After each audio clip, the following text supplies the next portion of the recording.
ഞങ്ങളുടെ പപ്പയും കൂടെ ഉണ്ട് കേട്ടോ. ഞങ്ങൾക്ക് ഹൈറ്റ് അധികമായത് കാരണം പപ്പ കുനിഞ്ഞുകൊണ്ടിരിക്കുക.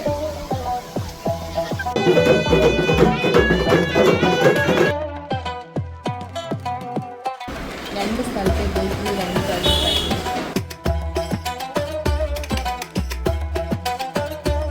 ഹലോ, യാതൊരു പ്ലാനിങ്ങും ഇല്ലാതെ യാത്ര പോയിട്ടുണ്ടോ? എന്നാൽ അങ്ങനെ ഒരു യാത്രയാണ് കേട്ടോ ഇന്ന്. വളരെ നാളായിട്ടുള്ള എൻ്റെ ഒരു ആഗ്രഹമാണ് ഒരു യാത്ര പോകണം എന്നുള്ളത്. അതെവിടെ എങ്ങനെ എന്നൊന്നുമില്ല കേട്ടോ. എവിടെയെങ്കിലും വളരെ പീസ്ഫുൾ ആയിട്ടുള്ള ഒരു സ്ഥലത്തേക്ക് യാത്ര പോകണം. ഞാനും എസ്ലിനും റിനേഡിനും മാത്രം.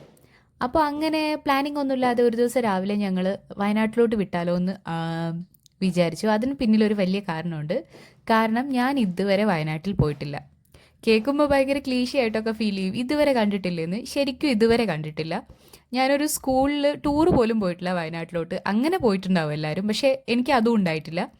അപ്പോൾ അതുകൊണ്ട് വയനാട് എനിക്ക് എപ്പോഴും ഒരു സ്വപ്നമായിരുന്നു. എല്ലാവരും പറഞ്ഞു കേട്ട അറിവ് മാത്രമേ എനിക്കുള്ളൂ, ഈ വീഡിയോസൊക്കെ കണ്ടിട്ടുള്ള. അങ്ങനെ ഞങ്ങൾ ഗൂഗിൾ ആൻറ്റിയുടെ സഹായത്തോടു കൂടെ വയനാട്ടിലോട്ട് പോയി. ഞങ്ങൾ കുറ്റ്യാടി ചുരം വഴിയാണ് പോയത്. അങ്ങനെ ആദ്യം തന്നെ ഞങ്ങൾ പോയത് ബാണാസുര ഡാമിലാണ്. അപ്പോൾ ഡാമിലോട്ട് കയറുമ്പോൾ കുറച്ച് റിസ്ക് ഒക്കെയാണ്, കുറച്ച് പടിക്കെട്ടുകളൊക്കെ കയറാനുണ്ടായിരുന്നു. പക്ഷേ കയറി ആ ഒരു വ്യൂ അടിപൊളിയായിരുന്നു കേട്ടോ. അപ്പോൾ ഞങ്ങൾ കുറേ അധിക സമയം ഞങ്ങൾ അവിടെ സ്പെൻഡ് ചെയ്തു. ഒരുപാട് ടൂറിസ്റ്റൊക്കെ ഉണ്ടായിട്ട് നല്ല റഷ് ഉണ്ടായിരുന്നെങ്കിൽ കൂടെ അവിടെ ഇങ്ങനെ നമുക്ക് ഇരിക്കാനായിട്ട് കുറേ ബെഞ്ചും കാര്യങ്ങളൊക്കെ ഉണ്ടായിരുന്നു. നല്ലൊരു ക്ലൈമറ്റും കൂടെ ആയിരുന്നു. അപ്പോൾ ഞങ്ങൾ പോയിട്ടുണ്ടായിരുന്നത് വെക്കേഷൻ സമ്മർ ടൈമിലായിരുന്നു കേട്ടോ. ഇപ്പോൾ നമ്മുടെ റെയിനി സീസൺ സ്റ്റാർട്ട് ചെയ്തല്ലോ. ഞാൻ പറഞ്ഞ പോലെ കുറച്ച് മുന്നേ എടുത്ത വീഡിയോ ആണ്. അപ്പോൾ അങ്ങനെ അവിടെ ഞങ്ങൾ കുറേ സമയം സ്പെൻഡ് ചെയ്ത് നേരെ പോയിട്ടുണ്ടായിരുന്നത്. ഐഡിയ ഒന്നുമില്ല ഇനി എങ്ങോട്ട് പോകണം എന്നുള്ളത്. എന്നാലും നമുക്ക് പോകുന്ന വഴിയിൽ ഏതാണ് ടൂറിസ്റ്റ് സ്പോട്ടുള്ളത് അങ്ങോട്ടേക്ക് പോകാമെന്നുള്ള ഒരു പ്ലാന് മാത്രമേ ഉണ്ടായിരുന്നുള്ളൂ. അങ്ങനെ ഞങ്ങൾ അവിടെ നിന്ന് ഇറങ്ങിയ ടൈമിൽ ഒരുപാട് സ്റ്റോളുകളും കാര്യങ്ങളൊക്കെ ഉണ്ടായിരുന്നു. പൈനാപ്പിൾ ഉപ്പിലിട്ടതുണ്ടായിരുന്നു. പൈനാപ്പിൾ ഉപ്പിലിട്ടത് നല്ല ടേസ്റ്റ് ഉണ്ടായിരുന്നു, ഞങ്ങൾ വാങ്ങിച്ചു. അത് കഴിഞ്ഞിട്ട് ഞങ്ങൾ ലക്കിടി വ്യൂ പോയിന്റ് ഒക്കെ കണ്ടിട്ടുണ്ടായിരുന്നു കേട്ടോ. അതൊന്നും പക്ഷേ എനിക്ക് വീഡിയോ എടുക്കാനായിട്ട് പറ്റിയിട്ടുണ്ടായിരുന്നില്ല. പോകുന്ന വഴിയിൽ എന്താ പറയുക, ഗൂഗിൾ എന്തു പറയുന്നു അതുപോലെ നീങ്ങുക എന്നുള്ളതായിരുന്നു. ഞങ്ങളുടെ മുന്നിൽ ഒരു ടൂറിസ്റ്റ് ബസ് ഉണ്ടായിരുന്നു. അപ്പോൾ ഞങ്ങൾ പറഞ്ഞു നമുക്കത് എങ്ങോട്ടാണ് പോകുന്നത് അതുവഴിയൊക്കെ പോകാമെന്ന് പറഞ്ഞു. നല്ല രസമായിരുന്നു മൊത്തത്തിൽ. പിന്നെ ഒരുപാട് തേയിലത്തോട്ടങ്ങളൊക്കെ ഉണ്ടായിരുന്നു. എന്താ പറയുക, നല്ലൊരു ഗ്രീനറി ആയിരുന്നു. ഗ്രീനറി പിന്നെ എനിക്ക് എന്നും ഒരു വീക്ക്നെസ് ആണ് കേട്ടോ. എനിക്ക് ഭയങ്കര ഇഷ്ടമുള്ള ഒരു സംഭവമാണ്. അങ്ങനെ പിന്നെ ഞങ്ങൾ പൂക്കോട് ലേക്ക് പോകാമെന്ന് പ്ലാൻ ഇട്ടു. അപ്പോഴേക്കും ഉച്ചയായിട്ടുണ്ടായിരുന്നു. അങ്ങനെ ഫുഡ് കഴിക്കാമെന്ന് വിചാരിച്ചു. കാരണം 1-2 പ്രാവശ്യം വൊമിറ്റിംഗ് ഉണ്ടായിരുന്നു എനിക്ക് ഓൾറെഡി ഉള്ളതാണ്. അപ്പം അങ്ങനെ ടയേർഡായപ്പോൾ ഇനി ഏതായാലും കഴിച്ച് കളയാമെന്ന് കരുതി. ഒരു 12:30 1 o'clock ആവുന്നതേ ഉണ്ടായിരുന്നുള്ളൂ.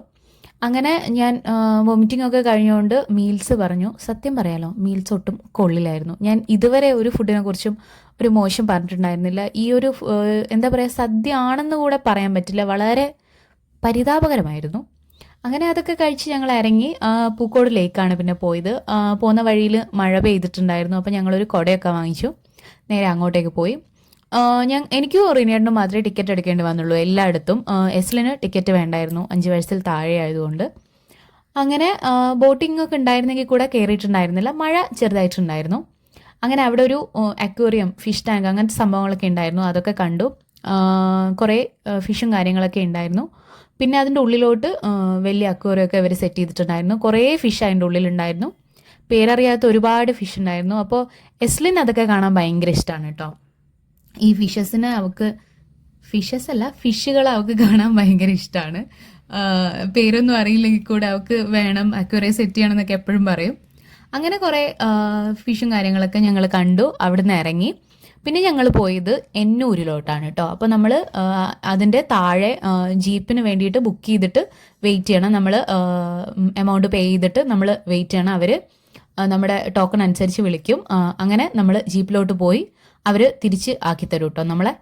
അങ്ങനെ ഞങ്ങൾ എന്നൂരിലോട്ട് പോയതിൽ എനിക്ക് ഏറ്റവും ഇഷ്ടപ്പെട്ട ഒരു സ്ഥലം എന്നൂരായിരുന്നു. കാരണം മുകളിൽ കയറിയിട്ടുള്ള വ്യൂ അടിപൊളിയായിരുന്നു കേട്ടോ. ഈ ഫോഗൊക്കെ കാണാൻ പറ്റി, കോട നിറഞ്ഞിട്ടുള്ള ആ ഒരു മലനിരകളും ഒരു ഭയങ്കര അടിപൊളി, അത് പറയാൻ പറ്റില്ല. അത് നമ്മൾ പോയിട്ട് കാണുമ്പോൾ ഉള്ളത് എനിക്ക് ഭയങ്കര ഇഷ്ടമായി. നമ്മൾ മുകളിൽ നിന്ന് നോക്കുമ്പോൾ താഴോട്ടുള്ള കാഴ്ചകളൊക്കെ ഭയങ്കര കിടുവാണ്.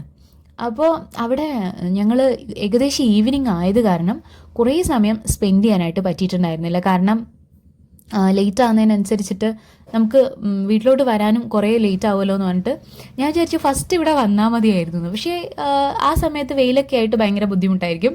ഈ ഒരു ടൈമാണ് കറക്റ്റ് എന്നാണ് അവിടെയുള്ളവരൊക്കെ പറഞ്ഞത്.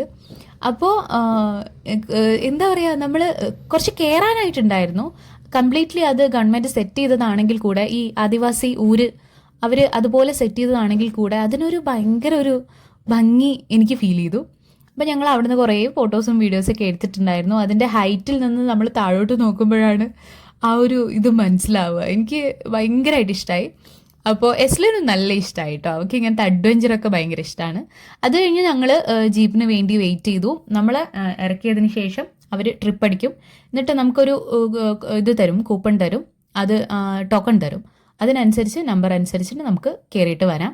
പിന്നെ ഞങ്ങൾ ചുരം ഇറങ്ങിയായി. താമരശ്ശേരി ചുരമാണ് കേട്ടോ ഇറങ്ങിയത്. വഴിയിൽ കുരങ്ങനും കാര്യങ്ങളൊക്കെ ഉണ്ടായിരുന്നു.